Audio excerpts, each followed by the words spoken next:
Hello good নুন বন্ধুরা, নবরত্ন আজকে বানিয়েছিলাম। দেখো এখানে আমি কিভাবে বানিয়েছি। প্রথমে আমি এখানে বিনস, গাজর, ক্যাপসিকাম, তারপর পনির, তারপর হচ্ছে পেঁপে, আলু আর ফুলকপি সব আমি একই রকম সাইজে কেটে রেখেছিলাম লম্বা লম্বাভাবে।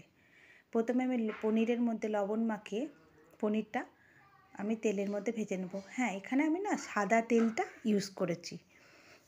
পুরো রান্নাটা এখানে সাদা তেলে করেছি। চাইলে একটু ঘি দিয়েও করা যেত, সাদা তেলের মধ্যে ঘি মিশিয়ে। তো আমি পুরোটাই সাদা তেলেই করেছি, ঘি দিইনি। তো পনিরটা আমি প্রথমে হালকাভাবে ভেজে তুলে রাখলাম। তারপর ওই তেলের মধ্যেই আমি বিনসটা কেটে ভালো করে ধুয়ে রেখেছিলাম, সেই বিনসটা আমি দিয়ে ব্রাউন করে ভেজে নেব। ব্রাউন করে ভেজে নিয়ে তারপর আমি এর মধ্যে ওই তেলেই আমি গাজরটা দিয়ে দিলাম। গাজরটাও আমি সেমভাবেই ভেজে নিয়েছি। গাজরটা আমার ভাজা হয়ে গেছে। এবার ওই তেলের মধ্যেই আমি ক্যাপসিকামটা ছেড়ে দেব। ক্যাপসিকামটাও ভেজে নিচ্ছি। সব সবজিগুলো একসাথে ভাজলে হবে না, এই রান্নাটায় সব সবজিগুলো আলাদা আলাদাভাবেই ভাজতে হবে, তবেই কিন্তু খেতে সুন্দর হবে। প্রত্যেকের একটা আলাদা আলাদা টেস্ট আছে প্রত্যেকটা সবজির। তো যাই হোক, আমার বিনস, ক্যাপসিকাম আর গাজরটা ভাজা হয়ে গেছে। এবার আমি ওই তেলের মধ্যেই আলুটা ভেজে নেব। আলুটাও আমি ব্রাউন করে ভেজে নেব। ভেজে নিয়ে এই সবজিটা একেবারেই রান্নাটা বিয়েবাড়ির থেকে কোনো অংশে কম না। তোমরা যদি রান্না করে খাওয়াও তাহলে কেউ বুঝতেই পারবে না যে এটা বাড়ির রান্না। এতটাই সুন্দর হয়, বিশ্বাস করো, একবার অবশ্যই তোমরা করে দেখো। যারা জানো, আর যারা ধরো জানো না, তো তারা একবার অবশ্যই ট্রাই করো এইভাবে রান্নাটা করে। আমি একটা ঠাকুরের কাছে শিখেছিলাম রান্নাটা, খুব সুন্দর হয়, সুস্বাদু। দেখো ওইদিকে আমার আলু ভাজা হয়ে গেছে, ফুলকপি ভাজা হয়ে গেছে, পেঁপেটা আমি ভাজতে বসিয়ে আমি মশলাটা তৈরি করে নিচ্ছি। এখানে 8-10টা কাজু দিয়েছি, আর মগজ দিয়েছি 2 চামচের মতো, আর পোস্ত দিয়েছি 2 চামচের মতো, আর 2টো কাঁচা লঙ্কা, আর হচ্ছে একটা টমেটো দিয়েছি। টমেটোটা আমার দেখানো স্কিপ হয়ে গেছে, ভিডিওটা করা হয়নি। প্রথমে আমি শুকনো পেস্ট তৈরি করে নিয়েছি, তারপর আমি একটুখানি জল দেব, জল দিয়ে আমি আবার পেস্ট তৈরি করে নেব। টমেটোটা আমার দেখানো স্কিপ হয়ে গেছে, টমেটো অবশ্যই দেবে। টমেটো দিলে টেস্টটা আরও বেড়ে যায় যে কোনো সবজিরই, আর টমেটোটা এখানে দিতেই হবে। এই দেখো এইদিকে আমার মশলাটা পেস্ট করতে করতে আমার পেঁপেগুলোও ভাজা হয়ে গেছে। তাহলে আমার সমস্ত সবজিটা এখানে ভাজা হয়ে গেছে, আমি সমস্ত সবজিটা তুলে নিয়েছি। এবার ওই তেলের মধ্যেই আমি আরও তেল অ্যাড করে নিয়ে আমি এর মধ্যে যে মশলার পেস্টটা আছে সেটা দিয়ে দিলাম। দিয়ে এবার মশলাটা ভালো করে নাড়তে হবে, কারণ মশলাটা যাতে নিচে না ধরে যায়, তার জন্য কন্টিনিউ নাড়তে হবে। মশলা থেকে যখন তেলটা ছেড়ে আসবে, দেখলেই বোঝা যাবে যে তেলটা ছেড়ে আসছে, ওই সময় আমি একটুখানি লবণ দিয়েছি।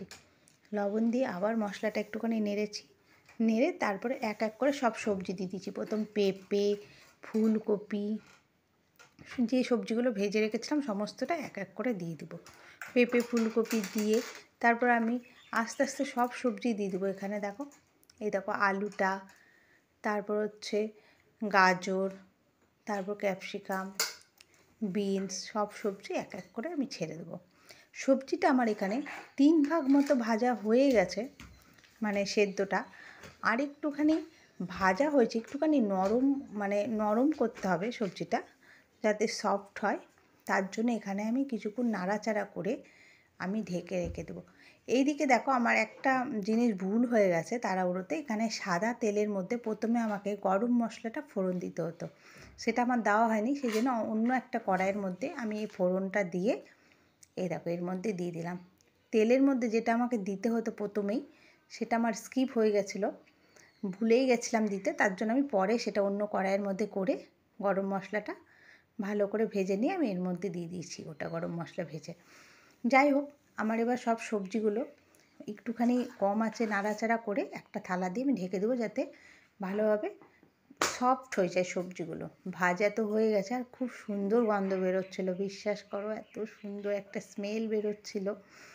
তো যাই হোক, তো এবার আমি কিছুক্ষণ নাড়াচাড়া করে এবার আমি পনিরটা দিয়ে দেবো। পনিরটা এবার আমি দিয়ে দিচ্ছি, ভেজে রাখা পনিরটা দিয়ে আবার কিছুক্ষণ নাড়াচাড়া করব, করে আমি জল অ্যাড করব। পনিরটা দেওয়া হয়ে গেছে আমার। তো এই পনিরগুলো বেশি ভাজবে না, যখন নবরত্নের পনিরগুলো লাইট ব্রাউন করে ভাজতে হবে, হালকা, যাতে নরম নরম থাকে ভাজাটা। এই দেখো এদিকে চারিদিক থেকে তেলটা বেরোতে শুরু করেছে, তখন আমি সামান্য একটু জল নিয়ে, জলটা তোমরা যে যার পরিমাণ অনুযায়ী দেবে।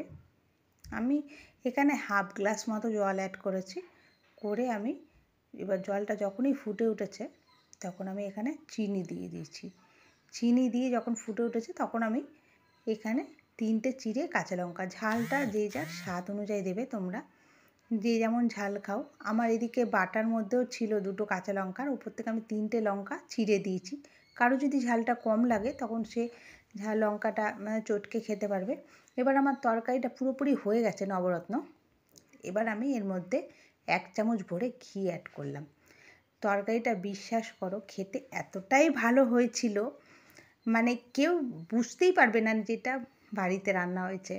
অবশ্যই একবার ট্রাই করো। আমার রান্নাটা তোমাদের কেমন লাগলো অবশ্যই জানিও। আমার এই রান্নাটা একটু সময় সাপেক্ষ, একটু সময় লাগে, কিন্তু খেতে এতটাই সুস্বাদু হয় যে কি বলবো। ওই জন্য মাঝে মাঝে এই তরকারিটা আমি বানিয়ে খাই। রুটি, পরোটা, সাদা ভাত, ফ্রাইড রাইস, আমি তো ফ্রাইড রাইস বানিয়েছিলাম। যাই হোক, সব কিছুর সাথে